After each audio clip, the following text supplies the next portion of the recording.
This has been an ugly stain. It's been an aspect of my life that you don't want to vocalize.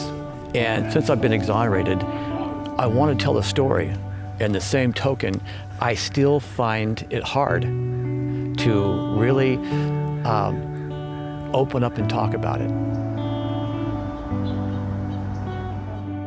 We at the Northern California Innocence Project have recognized just how important it is that the exonerees tell their stories, both for them and for our work. But we also recognize that they are not trained storytellers. At NCIP, we first started doing storytelling workshops in 2012. Your elevator speech. You got 99 seconds, 1 minute and 39 seconds to tell your story. What do you need for your beginning and your middle and your end? What's the arc of what points do you have to hit in order to tell that story in that amount of time? What we do is try to help them access their story, their creativity, and how to focus on the best parts of that story so that they can tell it as succinctly as necessary, so that the person that hears their story are then compelled to go out and take action. It's important for people to know my story because I'm not the Lone Ranger. I'm not the only one that this has happened to. Innocent individuals from their community are being snatched and put in prisons for crimes they didn't commit. And not only are they being put in prison for crimes they didn't commit, but nevertheless, when they are exonerated of those crimes, and sometimes it takes many, many, many years, decades even, they come home to absolutely nothing. When I say take them around. What's really successful about the group workshop is it puts them in community with other people. Just being with like-minded individuals, it's a real freedom, real freedom. I realize it's something that I desperately need.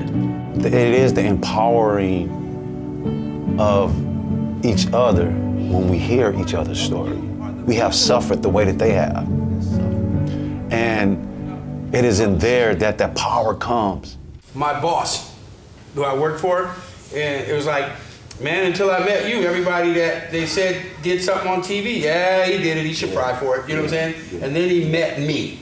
The same doctors who convicted me or gave their testimony to convict me repeated that in the testimony and said that they got it wrong 16 years later. I would like to have old cases looked up. I'd like to say, well, if it happened to Mr. CRABTREE and his family, what about some of these others? Hearing other people's story has helped me because it just creates that, no, this is a necessary thing to do. And so to hear these stories reminds me of the necessity, the importance. Exonerees, exoneree family members, and crime victims have a number of opportunities to tell their stories, many of which can really help affect change in California and across the country.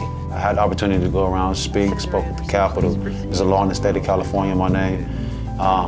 AB 1050 I just recently passed. It is so human and it is so authentic when the exonerees explain what happened to them that the legislators listen, they thank them for coming forward and talking about something that's obviously painful and difficult to talk about, and they refer back to it when they're discussing what they might do, what proposals might be on the table. They refer back to what they heard from the exonerees. They all are doing better, not just because of this, but because of the total support that they're getting from the Northern California Innocence Project.